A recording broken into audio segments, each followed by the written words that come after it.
When we're live. We are live if you haven't gotten the notification on your end. So welcome everybody to a special episode of the IndieVerse. I've got Kelly and Matthew here, and we're going to be talking about their latest release, The Crown Secret, and hopefully get the inside scoop on it. But Kelly has been on the IndieVerse before, and we had a really interesting conversation about, it would be you and Matthew's co-writing process, but I guess I only got one end of the story. So we're definitely going to be talking about co-writing today. But for anybody new to the IndieVerse, we typically talk about all things related to indie publishing. And the IndieVerse is on a little bit of a hiatus right now. However, we are doing special event episodes for new releases. So for anybody who is watching, you will still be getting the IndieVerse, but it's just going to be for new releases at this point. If you are new to the IndieVerse and you're watching live, please feel free to drop any questions in the chat, or if you're watching the recording, feel free to post them in the comments, and then we'll do our best to respond. So Kelly and Matthew, I'm super excited to talk to you both about your, first of all, co-writing process.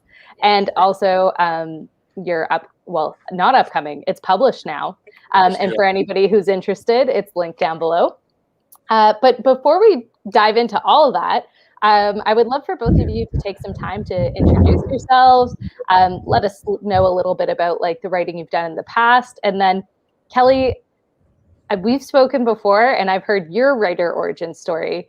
If you want to summarize it. But Matthew, I'm also really interested in hearing about how you got into writing. So I'll turn it over to you guys to introduce yourselves, and then we'll go from there. Ladies first. I'm Catarina Blanchard. This is my husband, Matthew Dell.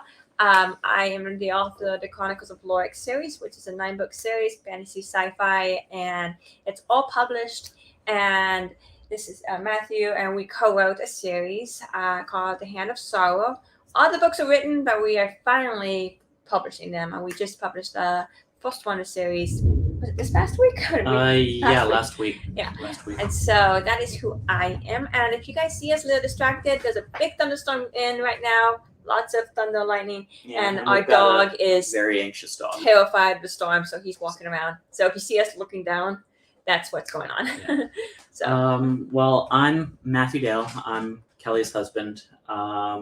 This is actually my first series that I will be published with. I've helped Kelly with like some brainstorming and just little ideas for her Chronicles of Lorik series, and there goes our lights. Okay, it's back. And we're good. It's such a great mood, though. I love it. It's such I love writing in the rain. This is so perfect. Sorry, Matthew, I interrupted. Go ahead. No, you're all good. You're all good. I've wanted to be a writer since I was like 7 or 8 years old.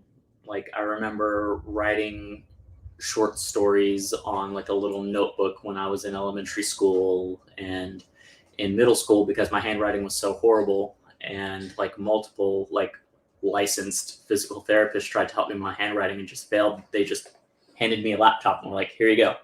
So I spent a lot of time in class when I should have been working, writing on these laptops, and it just went on through high school and college and stuff like that. I've got dozens and dozens of partially started, half started, unfinished things that I have saved in various electronic devices that I have, but this is the first one that we've actually followed through with all the way and gotten published. So I'm really excited about it. We worked really hard on it, and we're really looking forward to everyone getting to read it. So that is so exciting and such a great origin story about how I guess you've progressed through writing and then gotten to the point where now you guys are writing together. I love that. And that actually leads into my next question. How did the two of you come to the decision to co-write a book? Or was there a moment, or did it just start happening progressively? I'm so curious as to know what happened there. Kind of a mix of all of it. We met on Facebook actually in the unofficial NaNoWriMo group. she posted a picture and commented on it, and later she posted about starting author interviews. And I was really just starting to try to get serious about my writing. I had like a fantasy series that I was working on and really, really, really far into, and then I just hit a roadblock. So I was like, I'll do one of these interviews with you. And we did the interview, and we just kind of kept talking afterwards to the point where we are now. And my interviews were kind of actually co-writing interviews, because I brought them into a fictional world and sat them down in a fictional setting, and we kind of wrote ourselves, as characters, sort of thing. So we were already co-writing when we first met. Yeah. So that was kind of how we actually got our start. But when I moved out here to Texas, I got a job as an EMT, and that was one of the reasons I moved out here. I tell everyone I moved out here for a woman and a job, in that order.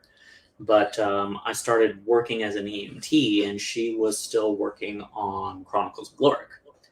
And there were parts of it where like I would kind of sit down and help her with it, not really like co-writing, but like brainstorming ideas and hashing out characters.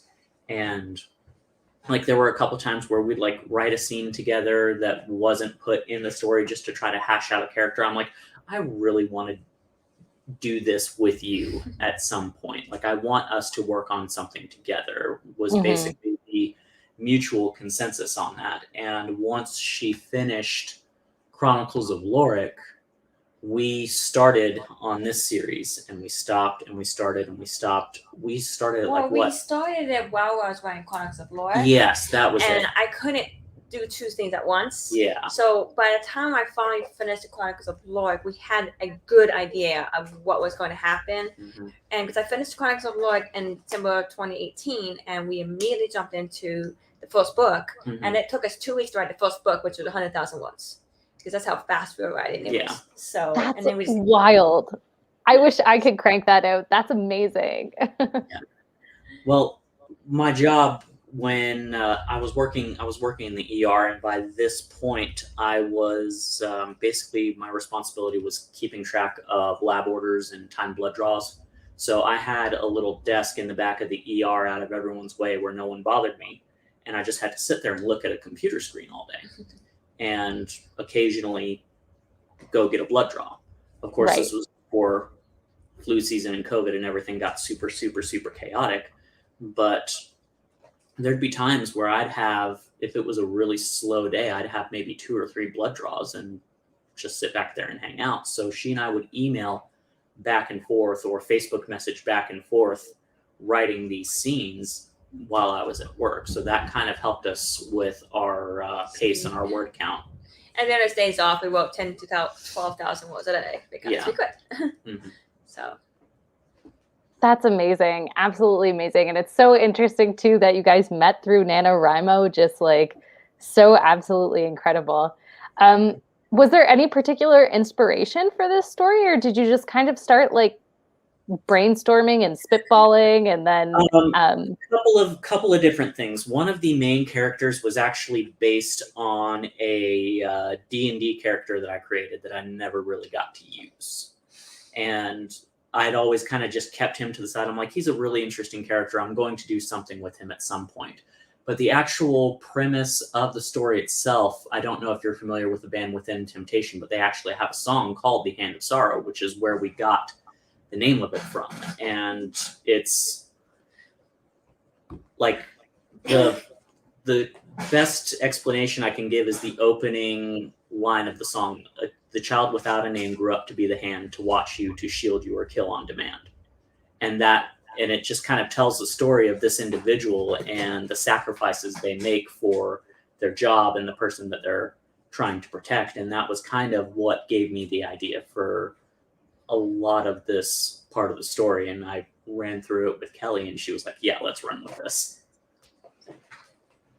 That's awesome. It's so interesting to hear where different folks like draw inspiration from. So interesting to hear about the origin story of how this all came together, and also especially how you two met, like NaNoWriMo. That's that's absolutely wild to me. I am really interested in talking about the co-writing process, because the way that Kelly described it previously was super interesting. However, before we jump into that, I really wanted to touch upon like those interviews that you were talking about earlier, because I'm not sure, like the first time I'd ever heard of those kinds of interviews, Kelly, I think was actually from you. So perhaps you guys can describe what those interviews are, what their purpose serves, etc. Because I think, I don't know, I found it super interesting when you told me at first, and I actually didn't know that existed and thought it was just an absolutely phenomenal tool. So I'll turn it over to you to kind of explain it. And like, Kelly, maybe you can explain it. And Matthew, maybe like what your first impression was of the interview. Because anyway, I think it's super cool. Well, I don't know who else does it the way I do it. I started doing it because while I was reading interviews, I did interviews, when they were written interviews, and they have, the person's, the interviewer's name, and then the author's name, and then it's back and forth. That's all you get. But to me, I was like, as a writer, there's something about sitting down and seeing a person sit down and the body language and everything. There's something about that was missing. And I didn't like that. So I wanted to introduce a new style of interviews. So I actually did two kinds. I did an author interview, which is I sat down with the authors. And then I did a character interview where I sat down with the character of the author and their world. And I actually started, that actually became a service that I offered, because it became honestly like a therapy session for the characters, because the characters could be tight-lipped to the author. And then I just sit down with them, and then they just spill the guts. And the author's like, they wouldn't tell me any of that. I was like, yeah. And so it was so much fun. I had to interview so many villains, and they try to kill me so many times. And of course, I had these rules where they can't actually, if they try to touch me, they kind of like pass through me like I'm a ghost or something. And when they realized they couldn't do anything to me, then they start talking. And by the way, if you see something behind me, it's my kitten. Were all the character interviews that you did, like, did you do it just in a like shared Google document, or was it by text or email? In Facebook chat. Oh, yeah. So cool. So I had the authors set the scene, because I said, I have no idea what your world is. So you have to choose wherever your character is most comfortable. Mm-hmm. And so just have the character waiting for me, and don't write me showing up, because some people did that and they always write me like, oh, so intimidated. I was like, I am not intimidated. I have interviewed vampires, villains, and devils, and all this other stuff. I was like, I am not intimidated by you guys, so don't do that. And so so then I would sit down with them, and I would already have a pre-list of questions that the author had sent me, like, this is who they hate, who they love, who they're not certain about. This is what I can't pinpoint, kind of sort of thing. So I had an idea what the character was about and some things about them. So when I went into the interview, I already knew what buttons to push, and just to start digging deeper. And sometimes I would interview the same character multiple times, because the author either it was a 2-hour interview in real time. And so sometimes that wasn't enough time, so they wanted me to come back. And other times they wanted to interview the character at a later time in their life to see how they changed. So that was fun. So only twice have I ever interviewed a character. And after the interview, I privately told the author, because they asked, what did I think of the character? I went, they weren't a really good character. I mean, it was very shallow. And one of those people was him. Yeah. And I was like, this is why. He was a very predictable villain that I had to talk to. So I was like, you could do some things. So I interviewed him again, this villain, and it was so much better. And so, but those are my character interviews. The author interviews were very similar, but they were only an hour long. And I told them, I said, where do you want to meet? So you can meet, if you read my books, you can meet in my world. If you want, we can meet in a coffee shop. We can meet in a library. We can meet wherever you want to meet. And so they'll tell me, and then I would set the scene, and then they would show up, and they would sit down and talk. And we would just still show by writing the interaction and the questions, so they could see by their body, so the readers could see by the body language of the author and me what was more, about that. So that was what Matthew, dove into when we met. Yeah. So and your experience with that? Yeah, like she said, that the first interview, my character wasn't really very well hashed out at all. That was actually a big part of the reason I wanted the interview. The second time, it went a lot better. But I mean, my experience, I'm a little biased because I ended up getting married to her. So, but it was really like when we did the author interview, I talked about how I struggled to find the time to sit down and write. She's like, why don't you use your phone and write when you're like at work on your lunch break or something? I'm like, wait, what? And she was like, yeah, you can open up like a Google document on your phone and type like that. I'm like, I've never thought of that before. That's actually really brilliant. So I remember that. Yeah. So. And I mean, eventually that project I was working on just got shuttered anyways because work and life and other stuff came up. So I've still got it saved somewhere, but I don't even know what I was doing with it anymore. So I'd have to just completely start over from square one with it if I ever did decide to go back to it. But I mean, all things considered, I think it worked out pretty well. Yeah, I mean, clearly it worked out phenomenally. I'm just so curious because I've personally never done one. So Kelly, I might have to hit you up for that service if you're still offering them. It's been a while because I was asked, but I can do it. But it just sounds so incredible and such a great way to get to know, one, yourself as an author, and two, also your characters. So anyway, I just wanted to touch on that a bit because it's so interesting to me. But kind of fast forwarding back to where you're at now with this newly published book that you've co-written, I would love for you to tell us a little bit about the co-writing process that you followed for this, because it did sound like it almost sounded like a game. So like I don't know, some like really good way of describing it. So a little more organized though. Yeah, a little more an organized game. Essentially what it is you are role-playing a character.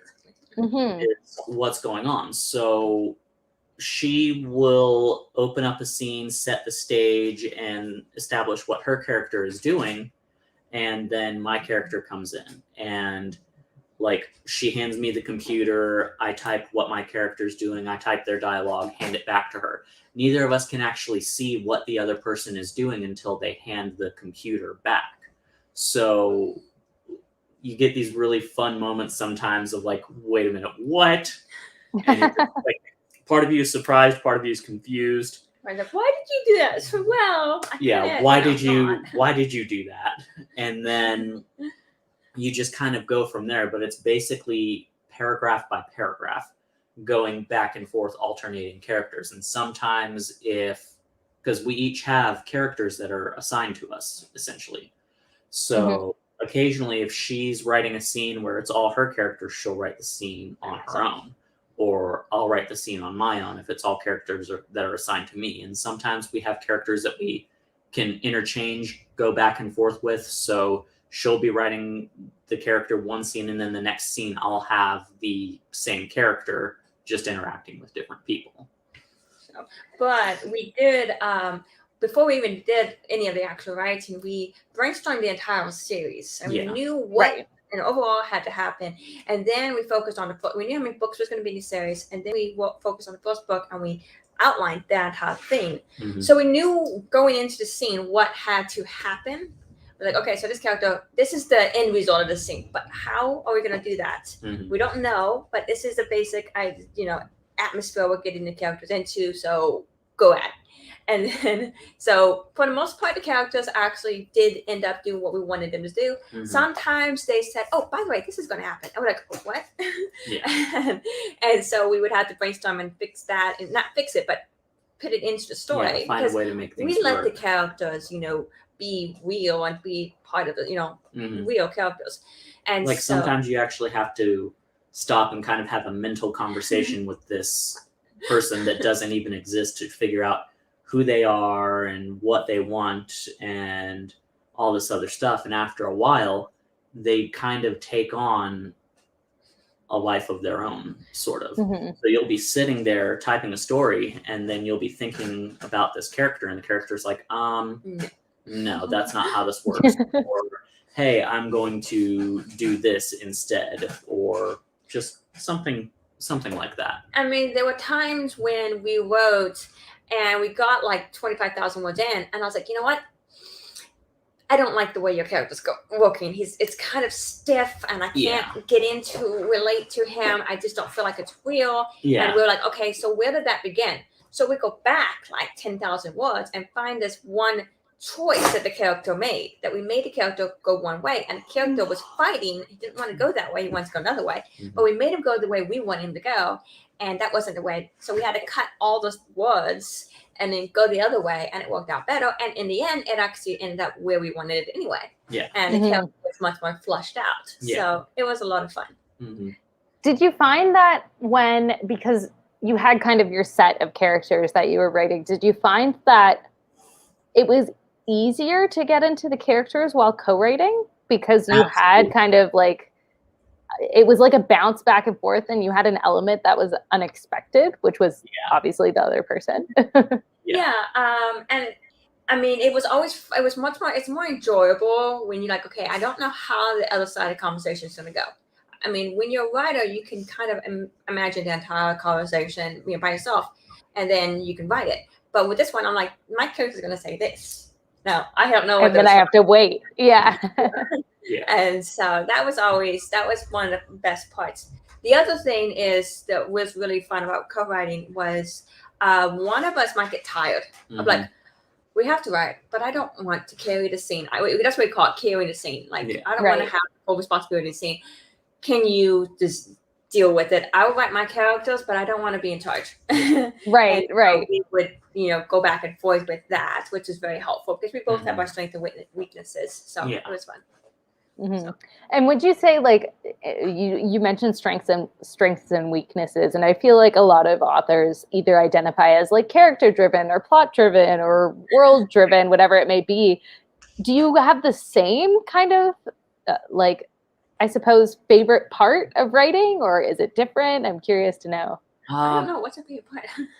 I think we kind of balance each other out in that regard.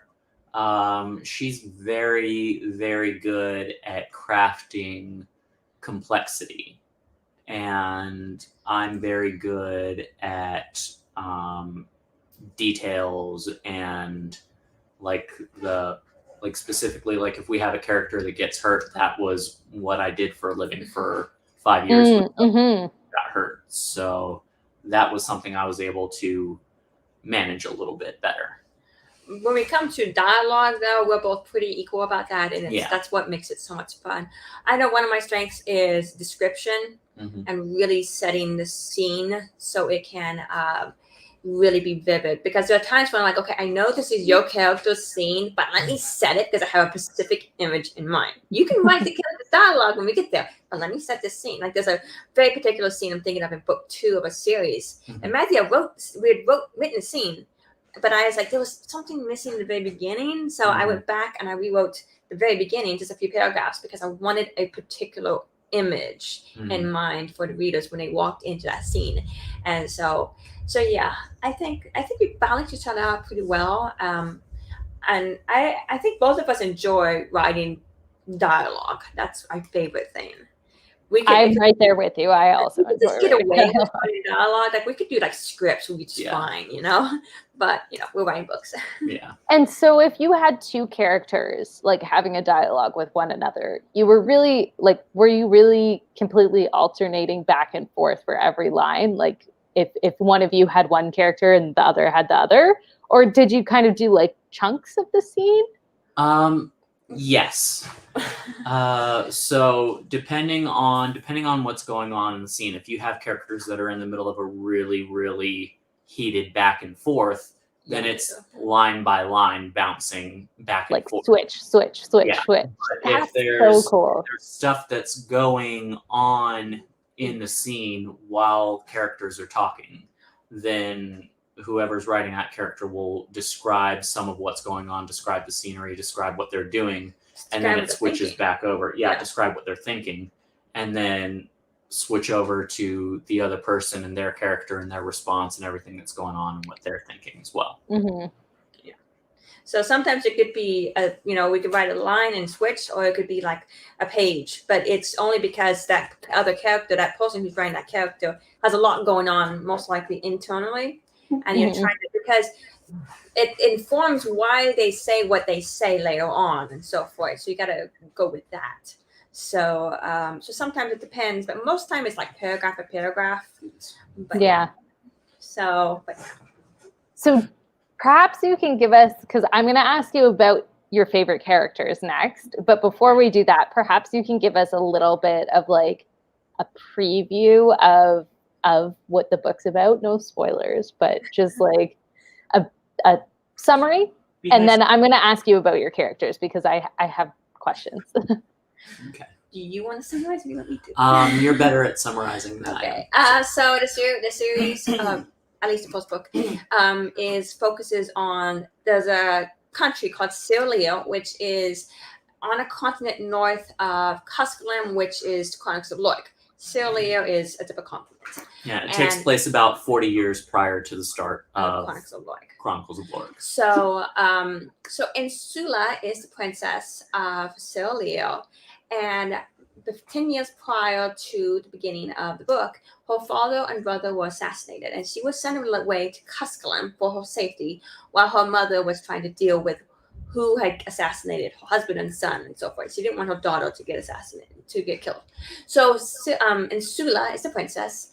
She is a young woman, and she comes back. She decides to come back because she keeps hearing terrible things about her mother being a tyrant and all this stuff. And she wants to see for her own eyes. And so she doesn't even inform her mom that she's coming. She just shows up. And it was in the middle of a civil war.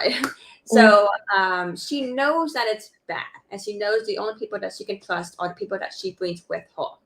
Because she knows she can't trust her mom. She knows she can't trust Adric, who was her teenage lover that she was hoping to marry one day, who is now basically the chief law enforcer for the royal family and religious sect there.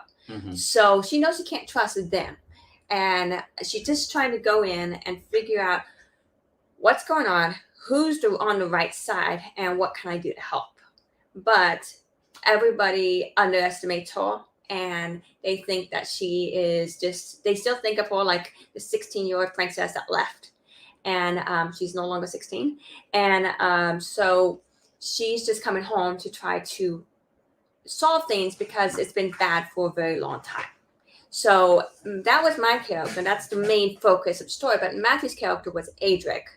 And do you want that? Yeah, so Adric is taken in by the royal family at a young age.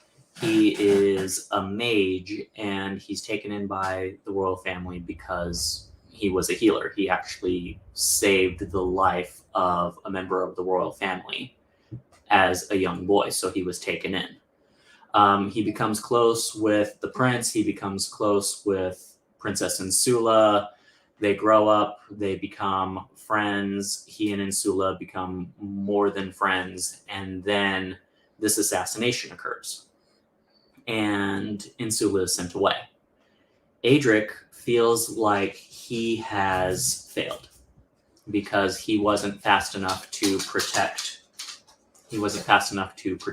his friend, his adopted family, and the girl that he loved it's okay, bud.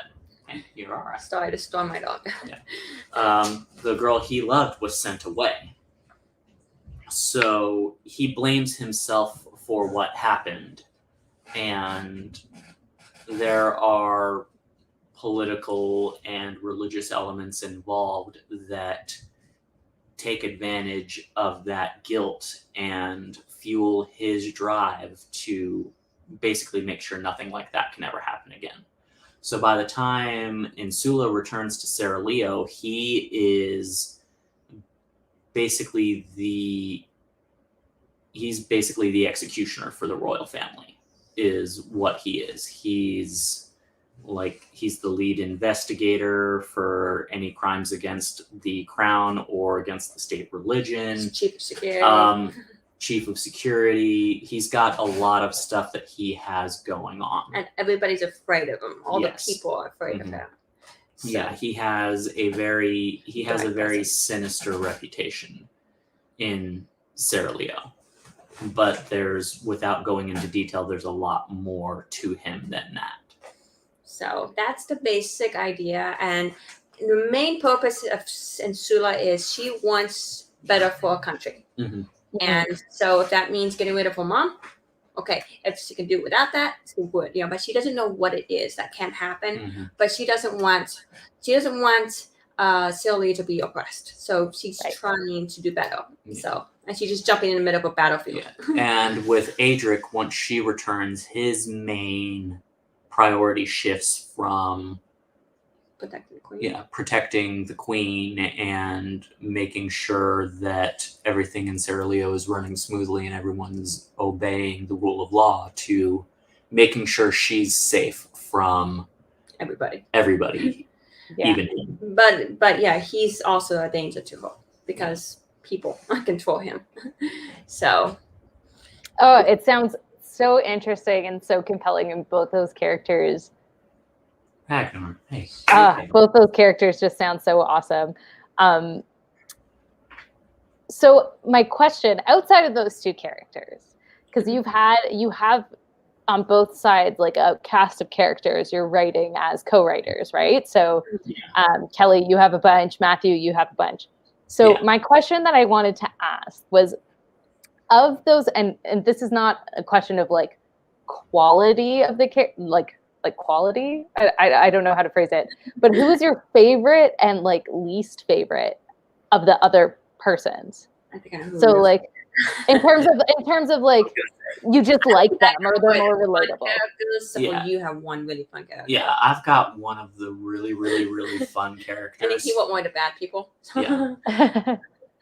The most, like, who do you relate to the most and who do you relate to the least? Because I feel like everybody, when reading a book, has different characters that they relate to or don't relate to. And I'm so curious to know, like, who were you like, wow, this is like, I could be best friends. Here's a better way to ask it.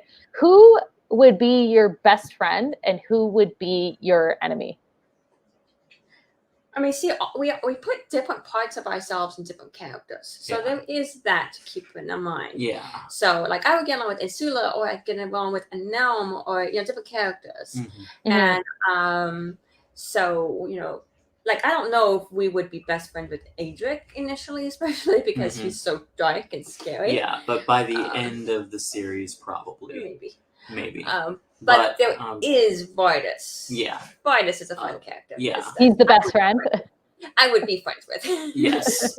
Of course, he might be like one of those annoying little brothers that I'd probably be like, oh, really? Yeah. So, I think outside of Adric and Insula, I would have to say I would probably be best friends with a Nelm, because she's awesome. She's actually in the Chronicles of Loic, but so you get to see a different side of her in this one. But she is a very powerful sorceress, and she's very calming, and she has a very deep wisdom to her that is always very appreciative. If I wanted to get into trouble, I would go with Rayla, because she. The very first impression of her is when she hears about Adric. She hasn't met him yet. She hears about Adric. She's like, "Oh, a conquest!" Like, "Oh no! Don't do that!" Because she's like, "Well, he's so dark and mysterious. Why not?" so that's Rayla.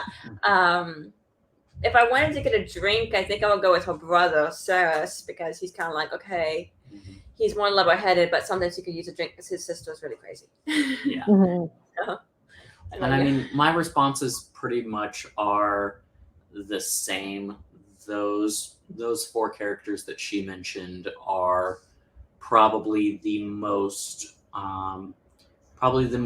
relatable, most easy to connect to, and most enjoyable characters, aside from the two main characters of the series itself. There is Angelina, who's also a good one to go get into trouble with.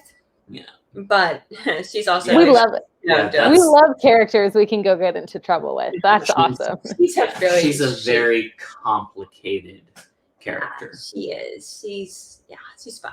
Yeah. And there's not really a whole lot more we can say to that without giving away some major stuff that happens in the series. But yeah, no spoilers. In terms of like, because clearly you've co-written together successfully and co-written like many books successfully. Is there any advice that you have to folks who are kind of newly in the co-writing space, whether it be about process or whether it be about communication, anything that you would say, you know, if you're going to co-write a book, you should probably consider X, Y, and Z. Yeah. Trust, communication, and I mean, have a plan. Have a plan, but kind of going along with the trust thing is, and the communication thing is boundaries as well. If it's not somebody that you are used to working with, like with me and Kelly, if something's not working, we can just sit down and be like, hey, this isn't working, or hey, this character is not doing what they need to He's not relatable. The character's not relatable, or you're doing this thing where your character is trying to be the most powerful character in the entire series, and that just doesn't work. Your character needs to get hurt. Yeah, that everybody. Happens. Yeah, because what happens is we're writing, and I think this happens like everybody does this. We want to be the best and most powerful person in the world. I mean, you know, we don't think we can do wrong. We don't think so. So when we're writing a character, we don't think they can do wrong or anything like that. And so it's really hard if you have two characters like that. So we have to be like, no, let your character get hurt. Let your character be wrong. You know, let your character make a mistake. Let your character make a mistake. It's going to hurt. It's going to be painful. And, you know, don't let them always be right. So that was, you know, a lesson we need to learn. And that's really, really important for co-writers, because when you're going into co-writing, you probably don't think of that, but you will encounter it, and you won't know what's wrong. And honestly, that's just one-upmanship. We kept having that initially when we tried to keep writing series before we finally figured out what we were doing. Yeah, we kept having these scenes, and he was writing Adric, who was a very powerful character, and I was writing another character who's a very powerful character, and they kept one-upping. I was like, we can't have this. Too many egos are in the room. Just get out, and let's make them more down to earth, and let somebody make a mistake, and let somebody get hurt, and work with that. And once we learned that was okay, it just, everything got so much better. Yeah. So it went a lot smoother. But communication, trust, boundaries, a lot of communication and a lot of trust. But having a structure, having a game plan is also, so you at least you know what the idea was. Otherwise, somebody might take the story a different direction that the other person wasn't wanting. So, yeah, no, that's such wonderful advice. And I think it answers one of the questions we have here, partially answers it, I suppose. Bonnie was asking, what do you do if you write a scene that the other just deeply hates? Maybe you've never been in that situation. But the second part is, how do you compromise your vision when working with a partner? So that did happen. Yeah. That happened. Oh, it did happen? There was a scene. I had a very particular scene that I wanted to happen. And I was like, it was crystal clear. And I knew this scene had to happen. But for that scene to happen, we had another major scene that had to happen to lead to that. And we couldn't agree on how that scene was going to happen. Because like the lead up scene? Yeah, the scene leading up to it. Yeah. It's like, we need this to happen, because if that doesn't happen, then the rest of this stuff doesn't happen. And we have all these major scenes that I tied to that one scene. So we need this to happen. Your character is going to make a really bad mistake, and you have to let that happen.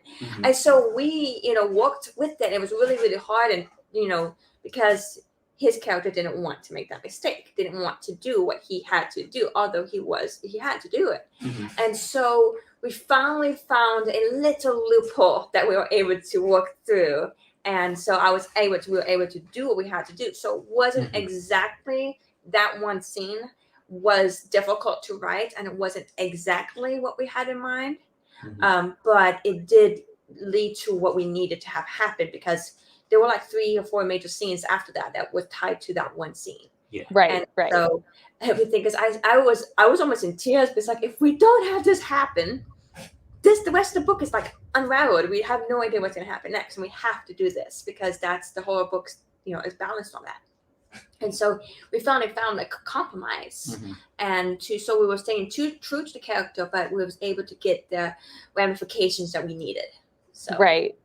Yeah. That must be that's so interesting, and it must be difficult when like like co-writing, and the way you've done it is you've sorted like, Kelly, you're writing this group of characters, Matthew, you're writing this other group of characters. So as the writers of those characters, you just know them so intimately that it must be like difficult when something has to happen to a character or something, or the character makes a decision, or one of the other characters make a decision that impact your characters, because I feel like while it's one book, like you still have kind of your roles in it. So I don't know. I just find that so fascinating. Yeah. Also, your cat is absolutely adorable. She's one of 6. Oh my goodness. She must just love all her siblings. That's so She's awesome. the cuddly one. Okay. Bonnie did actually have one other question. So while we're answering them here, I'll pop this up. Do you both write at the same time on the same story? So, I mean, I think we've answered that a little bit, but maybe you could get into detail about how you plotted. Like, did you sit down together and plot? And then in the story itself, like, how often were you switching back and forth? Well, the plotting, we did do that. We sat down and we plotted it out together, because what happens, this is what happens, okay? I'm always asking questions. I'm always like, okay, so, but what about that? And then he has to come up with the answer. And I poke holes in that until he can give me an answer I can't poke holes into. I was like, okay, that's a good one. And then we go, okay, now, so that naturally leads to this.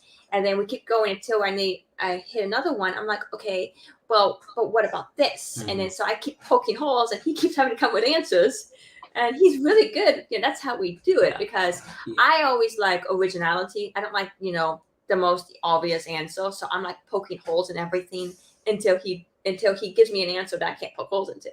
So that's how we plot, we stage it. We actually did that today. Yeah. We spent a lot of time doing that today, and actually spent a little bit of time writing today as well. But with the plotting, it's working together at the same time. With the actual writing, it can be anywhere from you just have to type one line of dialogue, and then the other person comes in and they start typing, to I'm spending 15 or 20 minutes typing something up before she's able to reply to it. I type faster than he does. So. Yeah, she types faster than I do, but also, like, if it's a scene where one of us has to write it on our own, then it's just a matter of... We've had it where I had a scene that's called a solo scene, and he had a scene where it was a solo scene. And so we would write those separately and then put them in together, and we'd let each other read it. So, like, by the way, this happened. And so we write that separately because we wanted to move on with the story. But that was just because the scene just involved our own characters. But for the most part, we would literally sit down. This is when he wasn't working and we were at home together. We would literally sit down on a couch and have my laptop, have the document open, and I would type. And then once I finished, I'd give it to him. And then he types and he gives it to me. And then it goes back and forth like that. So. And did you use like Word or Google Docs? I'm just Google Docs is pretty much what we use. We've used Facebook Messenger when we were at distance, and email. And then that's when we were at a distance still communicating. And then now we just use basically Google Docs. Yeah. Because like one of us will pull up our laptop and open up Google Docs and open up the document and just go back and forth like that. Both of us have Scrivener on our computers, but it's just... for what we're trying to do, it's just easier for us to just throw it in a Google Doc.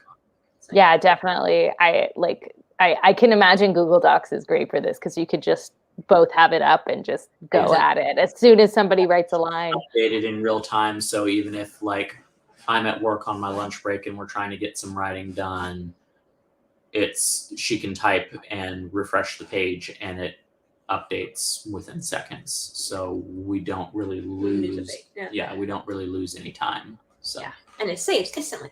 Yeah. I know. Continuous Gosh, backup. yeah, bless Google Docs. We love them. When you write, because I am imagining there's a lot of momentum when you guys are going back and forth.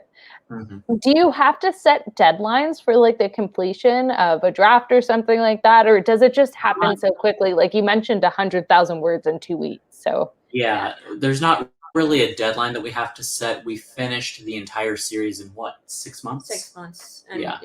So, what's the total word count? Sat down and hammered out the details and got started from the beginning of book 1 to the end of book 5 was 6 months writing pretty much, with a few exceptions, pretty much every day.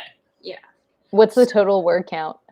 They're all about 100,000 words. One book is like 99,000 words or something like that. Yeah. So, I was like, yeah. So 500,000 words. Yeah, we're sitting around 500,000, give or take a couple thousand. Yeah. So, but no, we don't have a deadline when we write them because we're so far ahead in my publishing schedule. Like 2024 is like the deadline is for all what I've gotten now. Yeah. And so I don't have to worry about when I'm going to publish this because I know it's not coming until much later. And so we can just write it at our own speed. And meanwhile, the other stuff is getting published too and so forth. So, yeah. That's so amazing. And so nice that you can write it at a pace that suits you best, but also 500,000 words in 6 months is like so incredibly impressive. I've just got a couple more questions. I just want to shout out to anybody watching live. If anybody has any questions, drop them in the chat. Or if you're watching on replay, please feel free to drop them in the comments below. But this is a question that, and Kelly, you were the first IndieVerse interview, so I'm not sure if I asked you this, but I've asked pretty much everybody in the interviews since.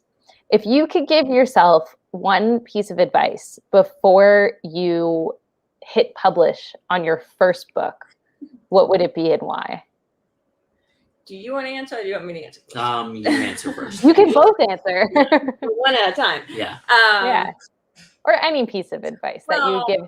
Because a lot of folks who watch this show are like new authors or aspiring authors. I mean, myself included. So if this is the very first book ever published, the author published, it really depends on that person. Because there are some people that's like, this is the first book I've ever written and they've never written anything at all. So it's the first time they've written characters. Then they've had a character development, dialogue, description. They had to learn all this in the very first book. And of course, I'm always like, can you just like put that away and then focus, like do it like 3 more times and then publish a book, because that first book is learning all of that. And that's hard, just trying to figure out, because every time I'm writing a book, even now, I'm like, okay, can I accomplish this? Like, can I make a character everybody absolutely hates and really wants dead? And then that character dies and you realize in that moment that character was not the bad person and there was no reason to hate that person. Can I do that and make everybody like, oh no, I didn't want it to die? And they do, Can I make people do that? Can I give that feeling to readers? And so that's an example. That's a more, advanced kind of example. But so I would always encourage new writers, if you've never written anything before and you have a first book, that's fantastic and I'm so proud of you, but put it aside and write another one, because revision and editing, that's a whole other animal. And you really want to get editing. I mean, you want to get description and plot structure. You want to get all that stuff under your belt and master that before you tackle the animal that's revision and editing and so forth. But before you push the publish button, please make sure you had an editor look it over. Just please, because having your own eyes. I mean, I edited. I had an editor look it over, and then I had my advanced reader team, and they still found mistakes. I'm like, and guess what, guys? Even if you publish a book, when you publish a book, there will still be mistakes, and readers will most likely still message you and say, hi, just so you know, there's this. Now, people can be really mean or really kind. They might leave a review saying, this was terrible, it's still really edited. that's something that happens, and you just have to ignore it. Yeah, Secondly, ignore those reviews. Yeah. or they will message you privately and go, hey, is it okay if I could just tell you on these typos? And I've learned just to say, yes, tell me what page, tell me what it is, I will fix it. Because I format my own books so I can fix it like right then and there and upload it. Mhm. And so just say yes, yes. I used to be like, oh no, people read it with all these mistakes, it's embarrassing, but I'm now like, that happens. Give it to me. Just give me the mistakes. I'll fix it. Yeah. I tried. I did have an editor to look it over. I looked it over, but mistakes happen. Yeah. So Totally. yeah. So what about you?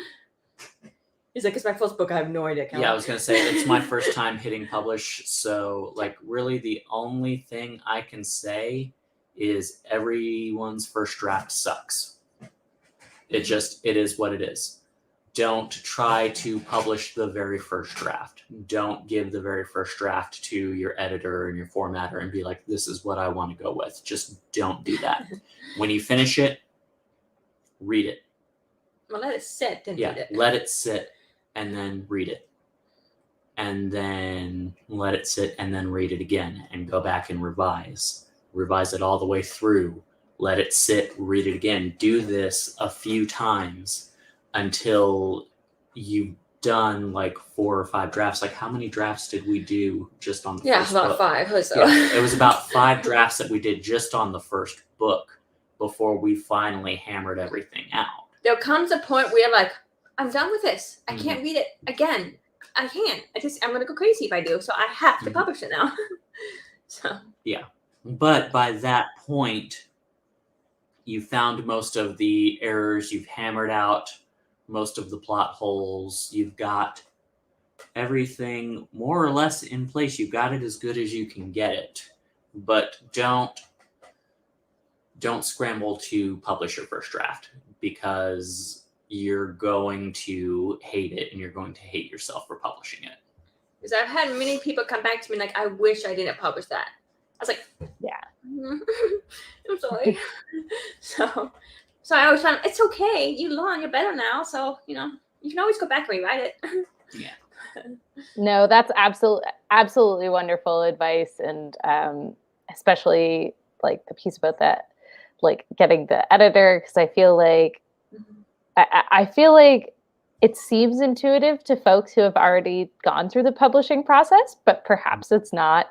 And then also not publishing your first draft. Like that's such great advice because like finishing a book is such an accomplishment and it's such a rush and it's such a like, I can't wait to get this out in the world, but that's kind of like step 1. So yeah. And in terms of co-writing, is there anything that you both are hoping to do together in the future, or any planned projects that you could give us a little bit of like the inside scoop on before we head out tonight? The one we're working on now, we actually really just started it in earnest this week. We tried to do it last year and then just the entire year just kind of fell apart. Last year was a really rough year, so we just took a break from it. But this one that we started just this past week takes place roughly a year after the end of the Chronicles of Lorick. You're going to see some familiar characters. You're going to see some characters that some of the readers aren't going to necessarily be familiar with, but there's other things that are going to be published before this comes out. So, but it focuses on the one we're working on focuses on 5 houses of assassins. Yeah, and we're actually kind of putting 2 series in one. So this is a very multi-level. Yeah, this is going to be one of the more complicated ones we've done because we've taken the plot of 2 different series that we've had planned, and we are tying them together into one series. Yeah. And so after that, we have a few other series planned too. So yeah. How did you come to the decision to combine the 2 series? Did you just sit down and say work better? Honestly, it just we were sitting there brainstorming. We have a character that we introduced in another series that she hasn't published yet that that kind of takes place in the aftermath of Hand of Sorrow. But there's a character that we introduce in that series that she really wanted to bring into this series, and we had plans for that character to have his own story arc, his own entire series of what he does after all of that stuff comes to an end. But rather than having to try to make that its own solo series, the way things are working out with our planning and our brainstorming for this, he's going to have a more pivotal, more essential role in this story. And the only way really to do that is by incorporating what we had planned for him into this story itself. Yeah. So basically, you have two specific characters that are main characters that her readers will recognize and love and be very, very excited about. Lorik makes an appearance, a couple other major characters from Chronicles of Lorik make an appearance, and this new character, which it won't be a new character by the time the series is published. Unless you haven't read that series. Yeah, unless you haven't read other series that she works on publishing. But this new character is also going to be a main character, and we're really excited about this. Like, over the last 24 hours, we've really kind of hammered out a lot of the details for this and really got started with it. So, but it's like 3 different stories happening, and major stories, which could all be their own series, own books. But making this is what I like to do. The Hand of Sorrow was actually, to me, a little bit more simple because it focused on one kingdom with only one small set of characters for the most part. And he's going to get some water. And but whereas I was used to having a cast of like 100 characters and go, to out of different worlds and all that kind of stuff. So I was used to that. And so when so the other series that Matthew and I just published, is a little bit more simple than that. But it's setting the stage for all these other series. But so the one we are now writing is much more like the Chronicles of Lorik, and it's multi-level, complexity and so forth. So it's a lot of fun. It's a lot of fun just to figure out. Yeah. So that's so amazing. Sorry, my Wi-Fi just popped up, but we're good. We're still connected. Awesome. Yeah, that sounds so interesting to merge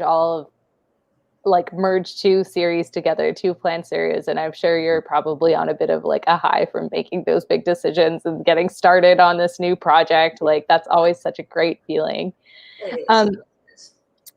I think those were the last 2 questions that I had for the both of you. So I think I'll just put out one last call out to the chat to see if anybody has any questions. Somebody did earlier on in the chat, let me just bring it up, ask if you had any kind of shorter novellas or anything like that. I do have a short story collection. Yes. Very cool. But it's only available on my newsletter. Oh, I need to do stuff with that. Yeah. So yeah, I kind of forgot about that. So everybody get on Kelly's newsletter so that you can make sure to get caught up with those short stories and get a little taste of the world, and then dive into it, because I think that's probably a great way to start with those little snippets. We do plan on doing standalone series books. It's like a series of standalone books, which doesn't make any sense, but it really is, because I was like, I want to know what happens with this character between this and this kind of thing. But it's not a series, it's just a book. And I was like, I don't have to write 100,000 words for once. So we're probably going to do that one of these days, because I was like, writing series can get very hard and tiring after a while. So we're going to be planning on doing a series of standalone books that technically aren't in a series, but so yeah, but they'll be like what's it called? Like a collection of standalones or something like that. So, I like that character. I want to read that. Like, what happened to this character after that happened? Immediately after. So yeah. Would you ever because it's all kind of taking place in the same world, but would you ever in those standalones consider doing like totally different genres, like a comedy, a romance? Well, I mean, we always mix. Include those, yeah. Yeah. Like my Chronicle of Loic was sci-fi, fantasy, steampunk, and there's a bit of romance in there, and some bit of horror, and so it's all now my universe is like multi-genre. Yeah. And so but yeah, we would definitely explore different things. But if you wanted more like an urban fantasy kind of feel, there is an element I have yet to introduce. I've been hinting at it that I really can't wait to write that series, but it makes things much more complicated. So but yeah, it's this universe is multi-genre. So That's no, I was just curious if you'd ever like go down the road of like, because obviously with a series so big there must be like genre mashes and all of those different things, but like if writing like, not a tropey's the wrong word, but kind of like more romance in one, more comedy in another, more horror in another. I don't know. We don't focus on it. We just let it happen. You just let it happen. Like That's some stuff with this current series that we're publishing. There are some very distinct horror elements. There are like some conventional like gothic sort of themes to it when you have like the religious aspect of things and stuff like that. The series we're working on right now, there's going to be some humor in it. There's going to be, we always try to incorporate humor in our books, but it's just really, it depends on, and there is romance at times. Yeah, it depends on the story that we're trying to tell. There is, people might actually be surprised by the amount of romance that we have in this current series that we're publishing as well. But it's not the main point. But it's there along with fantasy, a little bit of horror. So it's all very tied together. Well, it sounds super interesting, and the characters sound absolutely phenomenal, and all the characters you were describing as like they could be our best friends. I thought, yeah, they definitely could. They sound like a lot of fun. So I want to thank you both for the time today. I really appreciate it. I cannot wait to get my hands on this because it sounds so interesting. Can I read it if I haven't yet read the Chronicles of Loic? Absolutely. It takes place like 40 or so years before the Chronicles of Loic, so you can jump in. There's going to be, it's so funny. I have had people who read the entire series of Chronicles of Loic, and they're like, I have kept a list of how many future references you had toward the Chronicles of Loic that were very subtle, that only the readers of Chronicles of Loic would get like, oh, I know what that meant. I know what that's referring to or the future. And but the series still stands on its own, and it's fine.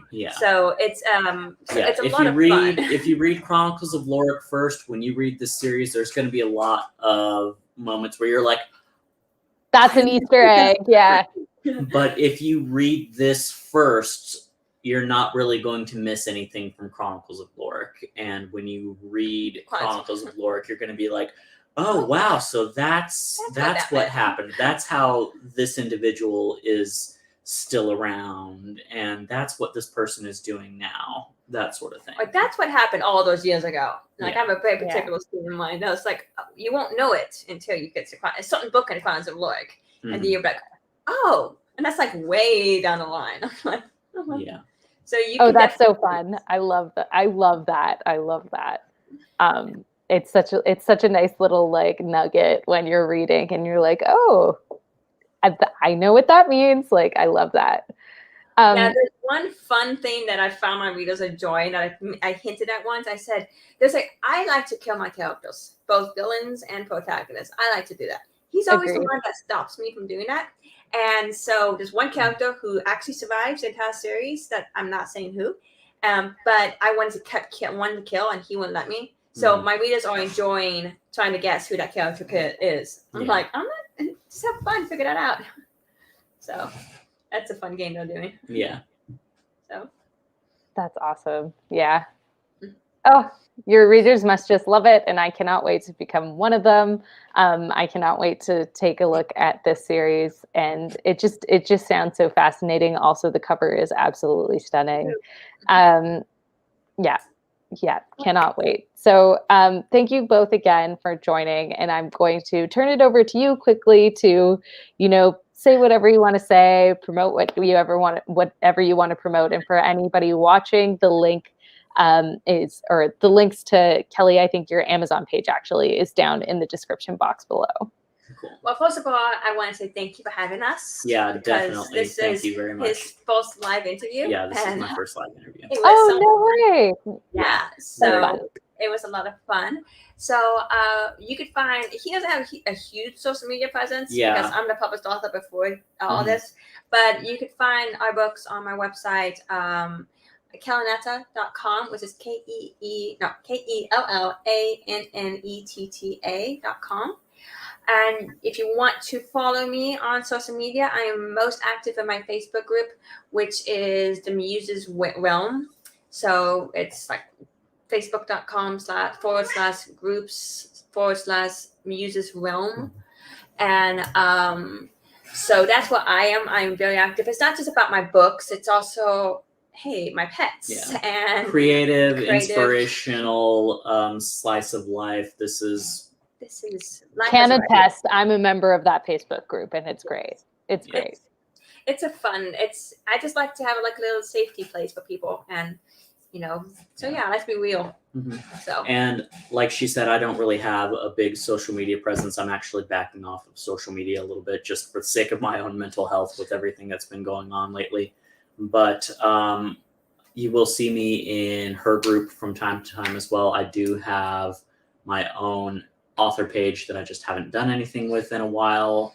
Mostly when I was an EMT, I would post a lot of stories from working in the ER, and maybe that's something that I'm gonna actually publish on my own solo one of these days. But once I decide that it's time to get back into social media, I'll be in her group. So if y'all want to follow me, her group will be the way to do it, because she'll have the means of giving everyone access to that. So awesome. And I just tried to quickly go on Facebook and get the link, but I couldn't get it right now. But for anybody watching, it will be within like 2 minutes in the description of the video. So if anybody's looking to go ahead and follow that. But thank you both again. It was such a pleasure. Really appreciate the time. And it's always so interesting to like hear about the co-writing process. Someone in the chat, actually, RK, he and Savvy have a co-written book coming out, I think. Awesome. It's today the 17th. I think it's coming out on the 19th as well. So like co-writers abound. So, Solidarity. Exactly. Yeah. Co-writers abound. It's awesome. And I cannot wait till the day when I co-write a book. So yeah, it sounds absolutely amazing. And talking to the both of you about your process is just like so inspiring. So really appreciate it. So, but thank you so much for having us. It was so much thank fun. you very much. This was really cool. I really enjoyed it a lot. Oh, I'm so glad. And we will, I'm sure, chat again very soon. And thank you to everybody who joined in live or anybody who's watching on the replay. And thank you to everybody who dropped a question. We so appreciate it. And we'll talk soon. Bye, everyone. Bye. Bye, guys.